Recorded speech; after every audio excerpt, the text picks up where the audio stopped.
안녕하세요. 인생의 깊은 마음을 함께 들여다보는 포근한 편지함의 정혜입니다.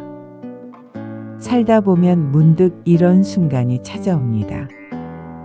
나는 이제 누구의 엄마도 아니고 누구의 아내도 아니고 그냥 나로 돌아온 지금 이제 어떻게 살아야 하지?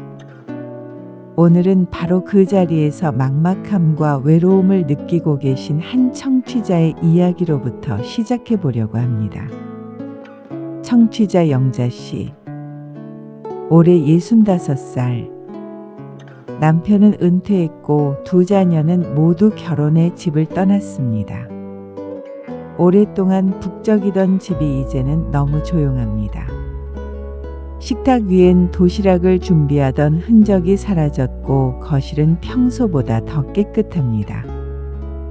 정리할 것도 챙겨줄 사람도 없습니다. 그녀는 말했습니다. 이상하죠? 평생 바라던 여유가 왔는데 나는 왜 이렇게 허전할까요? 그건 여유가 아니라 역할이 사라진 자리의 공허함이었습니다. 남편은 은퇴 후 더 바빠졌습니다. 친구들과 낚시를 가고 등산을 가고 모임이 늘었습니다. 그런데 정작 영자 씨는 누구와 시간을 보내야 할지 모르는 상태가 됐습니다. 남편이 외출하면 집안에는 시계 초침 소리밖에 들리지 않았습니다.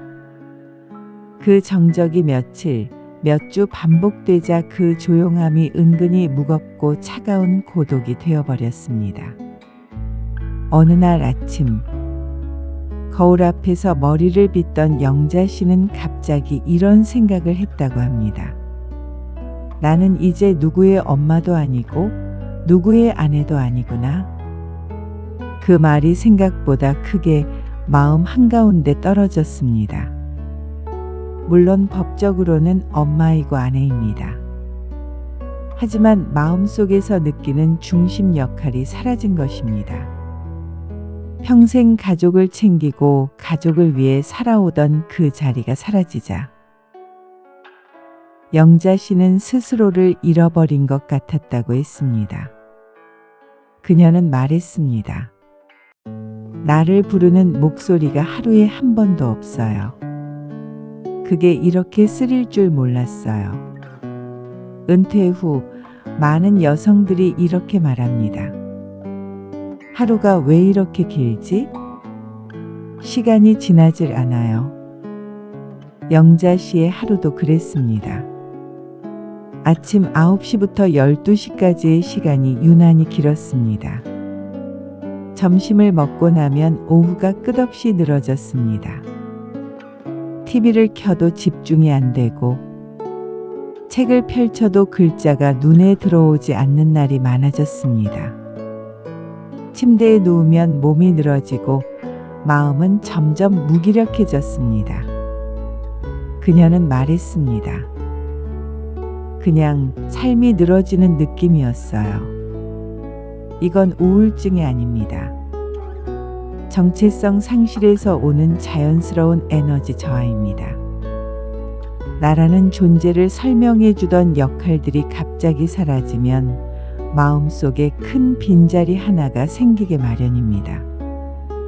그러던 어느 날 집안을 몇 번이나 왔다 갔다 하던 영자 씨는 갑자기 밖으로 나가고 싶어졌다고 합니다. 그래서 집 근처 작은 카페에 갔습니다. 따뜻한 커피 한 모금을 마시는 순간 이런 생각이 스쳐 지나갔다고 합니다. 내가 정말 혼자일까? 아니야, 그냥 너무 오래 멈춰 있었던 거지. 카페를 나오며 문화센터 홍보물을 읽어봤습니다. 그리고 마음속에서 아주 작은 용기 하나가 싹 텄습니다. 한번 해볼까? 그날 밤 오랜만에 마음이 편해졌습니다. 그녀는 컴퓨터를 열어 지역 문화센터 수업을 찾아봤습니다. 프리저브드 플라워 수업이 눈에 들어왔습니다. 예쁜 꽃을 다루고 손으로 무언가를 만드는 일, 마음이 조용해질 것 같았습니다. 하지만 망설였습니다. 내 나이에 이런 걸 해도 되나? 젊은 사람들만 오는 곳 아닐까? 그럼에도 결국 수강 신청 버튼을 눌렀습니다. 그 순간 오랜만에 심장이 두근거렸습니다. 첫 수업 날 그녀는 문 앞에서 3번이나 망설였다 합니다. 문을 열까 말까. 괜히 들어갔다가 어색하면 어떡하나. 하지만 결국 마음을 다잡고 문을 열었습니다. 그런데 놀라운 장면이 펼쳐졌습니다. 수업에 온 사람들 대부분이 50대 후반에서 70대까지의 여성들이었습니다. 모두가 서로를 경계하면서도 조심스럽게 자리에 앉아 있었습니다. 그 순간 영자 씨는 안도했습니다. 나만 어색한 게 아니구나. 프리저브드 플라워는 말린 꽃을 되살리는 작업입니다. 줄기를 다듬고 잎을 정리하고 꽃을 조합하는 과정. 그 과정은 손이 바쁘고 마음은 조용해지는 시간이었습니다.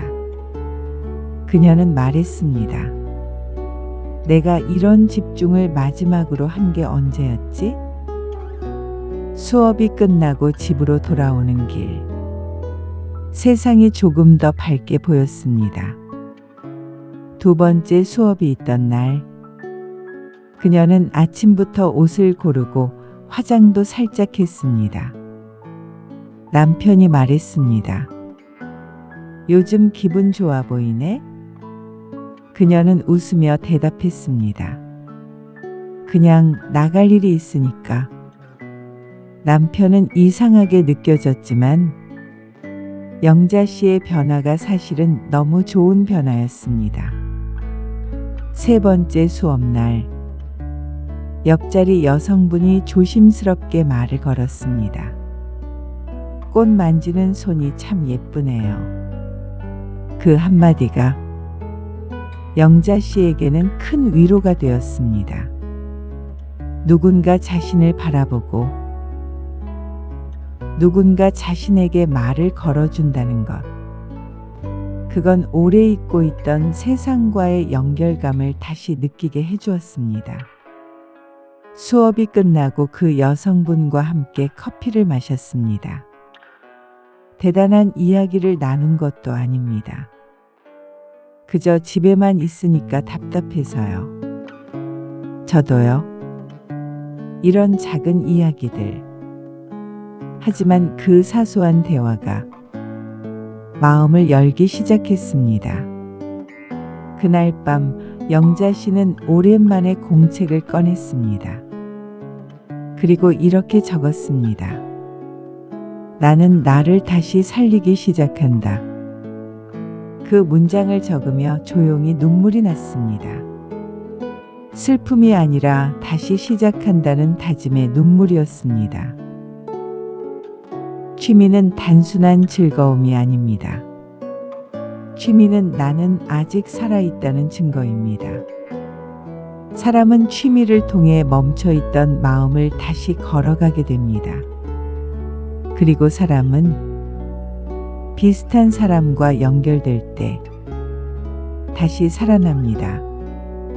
카페에서 만난 그 여성분도 외로움 속에서 스스로를 지키기 위해 취미를 시작했다고 했습니다.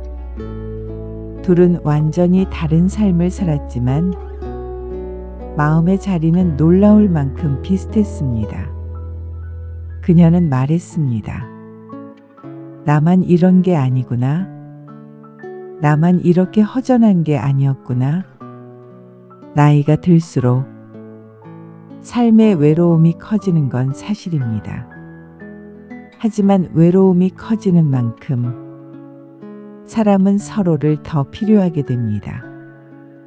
영자 씨는 이제 말합니다.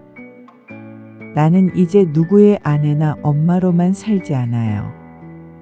나는 나예요. 나는 나를 다시 키우는 중이에요. 그녀는 시작이 늦었다고 생각하지 않습니다. 오히려 지금이 가장 좋은 때라고 말합니다.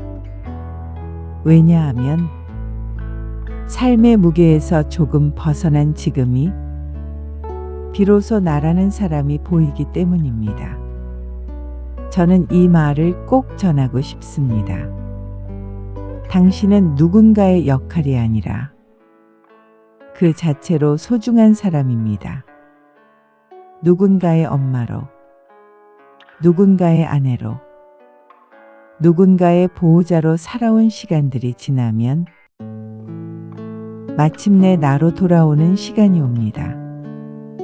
그 시간이 두렵고 어색하겠지만 그 안에 숨겨진 기쁨은 당신을 다시 살아있게 만들 것입니다. 오늘도 당신의 하루가 따뜻하길 바랍니다. 그리고 그 따뜻함이 당신의 마음을 천천히 회복시키길 바랍니다. 포근한 편지함. 저는 정혜였습니다.